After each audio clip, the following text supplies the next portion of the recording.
2023 മുതൽ ഭീകരർ നമ്മുടെ രാജ്യത്ത് വിവിധ ഇടങ്ങളിൽ ആക്രമണം നടത്താനായിട്ട് പദ്ധതി ഇട്ടിരുന്നു എന്നുള്ളതാണ് ഏറ്റവും പുതിയ വിവരം. ചെങ്കോട്ട സ്ഫോടനവുമായി ബന്ധപ്പെട്ടിട്ട് ഒരാൾ കൂടി അറസ്റ്റിലായിട്ടുണ്ട്. ഈ അറസ്റ്റിലായ ആളിൽ നിന്ന് കൂടി ലഭിക്കുന്ന വിവരമാണിത്. അറസ്റ്റിലായിരിക്കുന്നത് പുൽവാമയിൽ ഇലക്ട്രീഷ്യനായി ജോലി ചെയ്തിരുന്ന തുഫൈലാണ്. ഈ തുഫൈലും ഭീകരൻ തന്നെയാണ്. ഈ ഇലക്ട്രീഷ്യനൊക്കെ ആയിട്ട് വർക്ക് ചെയ്യുന്ന ഒരാളെ ഭീകരനായിട്ടൊക്കെ കാണുക എന്ന് പറയുന്നത് നമ്മൾ ചിന്തിക്കുന്നതിനും അപ്പുറമാണ് ഇവരുടെ ഒരു ശൃംഖല എന്നുള്ളത്. അതായത് ഗ്രാസ് റൂട്ട് ലെവലിലേക്ക് ഇവർക്ക് എത്രത്തോളം ആഴത്തിൽ വേരുണ്ട് എന്നുള്ളത് കൂടി നമുക്ക് ഇതിൽ നിന്ന് വ്യക്തമാവുകയും ഒക്കെ ചെയ്യുന്നുണ്ട്.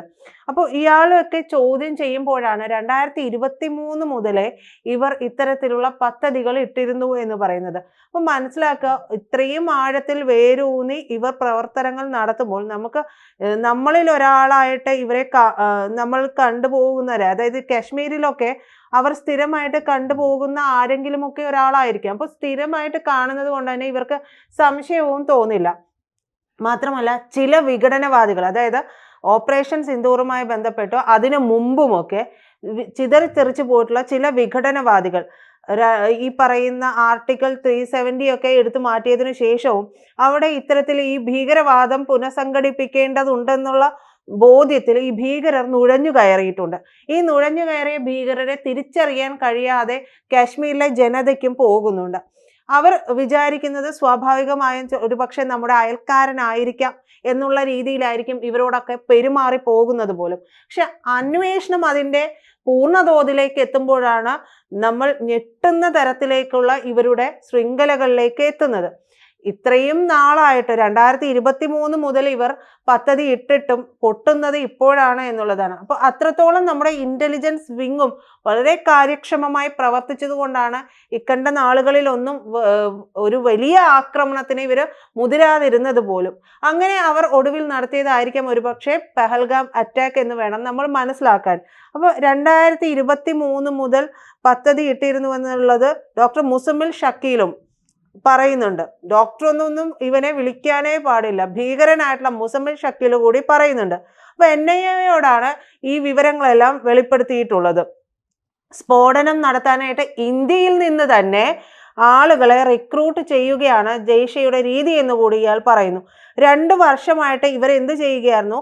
സ്ഫോടക വസ്തുക്കളും ആയുധങ്ങളും എല്ലാം ശേഖരിച്ചു വെക്കുകയായിരുന്നു എന്നുള്ളതാണ്. അപ്പൊ തനിക്കുണ്ടായിരുന്ന ചുമതല, അതായത് മുഹമ്മദ് ഷക്കീലിനുണ്ടായിരുന്ന ചുമതല ഇത്തരത്തിൽ സ്ഫോടക വസ്തുക്കളും ആയുധങ്ങളുമൊക്കെ സുരക്ഷിതമായിട്ട് എത്തിക്കുക എന്നുള്ളതായിരുന്നു.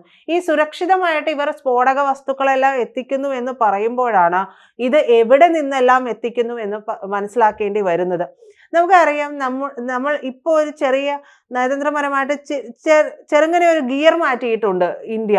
അതായത് ചൈനയെ ചേർത്ത് നിർത്തിയിരുന്നുവെങ്കിൽ പോലും ഒരു ആം ഡിസ്റ്റൻസിലാണ് അത് നിർത്തിയിരുന്നത് എന്നുണ്ടെങ്കിൽ പോലും ഇപ്പോൾ കുറച്ചുകൂടെ ഒരു സംശയദൃഷ്ടിയോടെ, അതായത് നമ്മൾ മെല്ലെ US-ന്റെ പക്ഷത്തേക്ക്, രണ്ടും ചതിയന്മാരാണ് എങ്കിലും ഇപ്പോഴത്തെ സാഹചര്യ തെളിവുകൾ വരുന്നതനുസരിച്ച് ചൈന കൂടുതൽ അപകടകാരികളാണ് എന്നുള്ളതാണ്. ചൈന നമ്മൾ പറയില്ലേ, നൈസായിട്ട് നിന്നിട്ട് തേപ്പ് തരാന്ന്, ആ രീതിയിലുള്ള പണിയാണ് ചൈന ചെയ്തുകൊണ്ടിരിക്കുന്നത്. അപ്പോൾ നമ്മളുടെ അന്വേഷണം, നമ്മൾക്കറിയാം പഹൽഗാം അറ്റാക്ക് നടന്നു, തിരിച്ച് ഓപ്പറേഷൻ സിന്ദൂർ നടത്തി. ഓപ്പറേഷൻ സിന്ദൂർ ഈ ഭീകരരുടെ പക്കൽ നിന്നുള്ള കാര്യങ്ങളെല്ലാം പിടിച്ചെടുക്കുമ്പോൾ നമുക്ക് ലഭിച്ചിരുന്നത് ചൈനീസ് ഉപകരണങ്ങളാണ്, ചൈനയുടെ ഉപകരണങ്ങളാണ്. വോക്കി ടോക്കി ഉൾപ്പെടെയുള്ളവ ചൈനയുടെ പക്കൽ നിന്ന് ഇവർ വാങ്ങിയിട്ടുള്ളതാണ്. അപ്പം ഭീകരർക്ക് എങ്ങനെ ഇത് എത്തുന്നു? സ്വാഭാവികമായി അതിൻ്റെ റൂട്ട് നമുക്കറിയാം.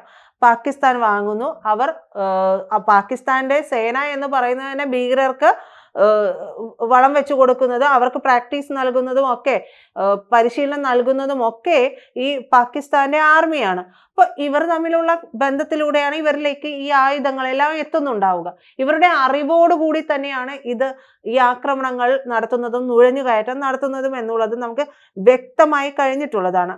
മറ്റൊരു കാര്യം എന്ന് പറയുന്നത്, നമ്മുടെ ഇന്റലിജൻസ് വിങ് കണ്ടെത്തിയത് പാകിസ്ഥാന്റെ ഇന്റർ സർവീസ് ഇന്റലിജൻസ്, അതായത് ISOയുമായിട്ട് നേരിട്ട് ബന്ധമുള്ള പ്രധാനപ്പെട്ട അന്താരാഷ്ട്ര ആയുധക്കടത്ത് ശൃംഖല തന്നെ ഡൽഹി പോലീസ് കണ്ടെത്തുന്നുണ്ട്. ഡൽഹി പോലീസ് ക്രൈം ബ്രാഞ്ചാണ് ഇത് കണ്ടെത്തുന്നത്.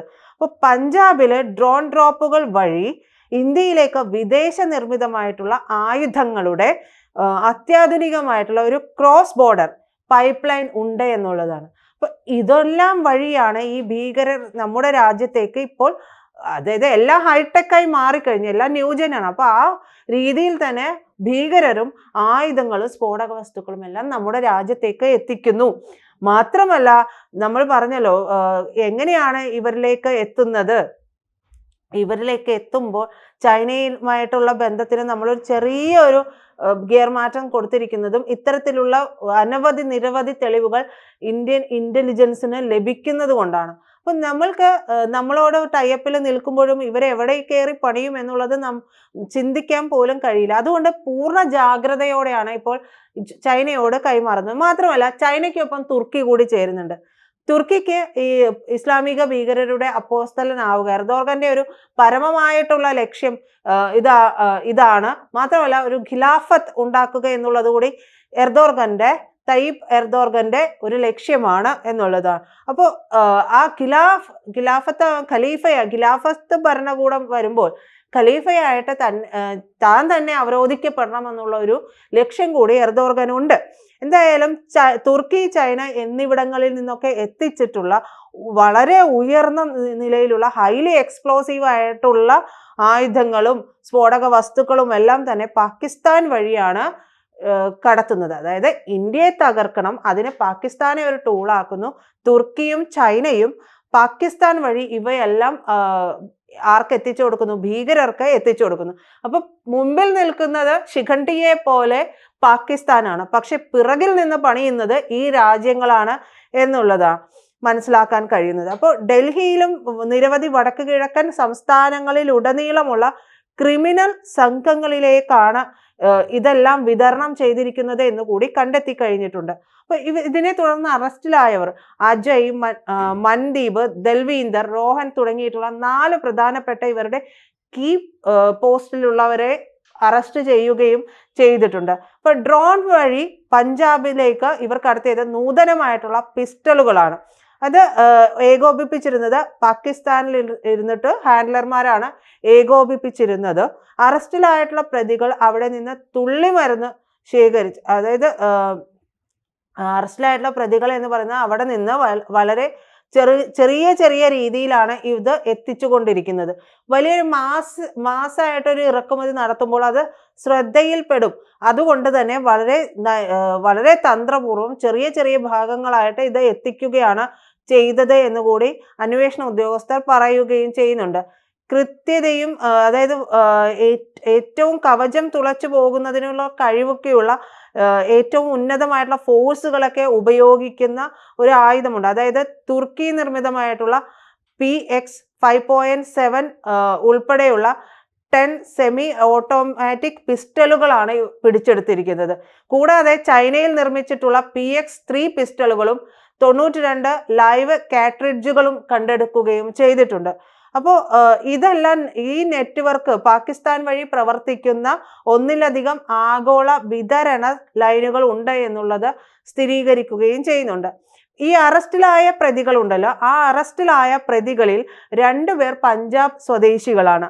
ഡൽഹി, ഹരിയാന, പടിഞ്ഞാറൻ ഉത്തർപ്രദേശ് എന്നിവിടങ്ങളിലെ സംഘങ്ങൾക്ക് ഡ്രോൺ വഴി ഈ ചരക്കുകൾ വിതരണം ചെയ്യുന്നതിന് മുമ്പ് ഇത് മെല്ലെ എങ്ങും എത്താത്ത രീതിയിലേക്ക് ഉപേക്ഷിച്ചു പോകും, വേണ്ടവർ വന്ന് എടുത്തിട്ട് പോകുക, അങ്ങനെ പലതരത്തിലുള്ള തന്ത്രങ്ങളിലൂടെയാണ് ഇവരിതെല്ലാം ചെയ്തുകൊണ്ടിരിക്കുന്നത്. അപ്പൊ ഇവർക്ക് കൃത്യമായ ഒരു സിൻഡിക്കേറ്റ് ഇതിനു വേണ്ടി പ്രവർത്തിക്കും. നമ്മൾ പറയില്ലേ മാധ്യമ സിൻഡിക്കേറ്റ്, ആ സിൻഡിക്കേറ്റ്, ഈ സിൻഡിക്കേറ്റ്. ഈ ഭീകരർക്കും ഒരു സിൻഡിക്കേറ്റ് ഉണ്ട്. ഇതെങ്ങനെ നടപ്പിലാക്കണം എന്നൊക്കെ കൃത്യമായിട്ട് ബ്ലൂ പ്രിന്റ് ചെയ്ത് കൊടുക്കുന്ന സിൻഡിക്കേറ്റ്. അതുവഴിയാണ് ഇവർ കൃത്യമായ രീതിയിൽ ഇതെല്ലാം ആസൂത്രണം ചെയ്യുകയും ചെയ്യുന്നത്. അപ്പൊ സിൻഡിക്കേറ്റ് ഈ സുരക്ഷിതമായിട്ടുള്ള ഒരു ആശയവിനിമയ ശൃംഖല കൂടി ഇവർ സ്ഥാപിക്കുന്നുണ്ട്. എന്നിരുന്നാൽ മാത്രമേ ഇവർക്ക് പാകിസ്ഥാനിൽ നിന്ന് ഇവർക്ക് ചൈനയുമായും തുർക്കിയുമായിട്ടുമൊക്കെ ആശയവിനിമയം നടത്താൻ സാധിക്കുകയുള്ളൂ.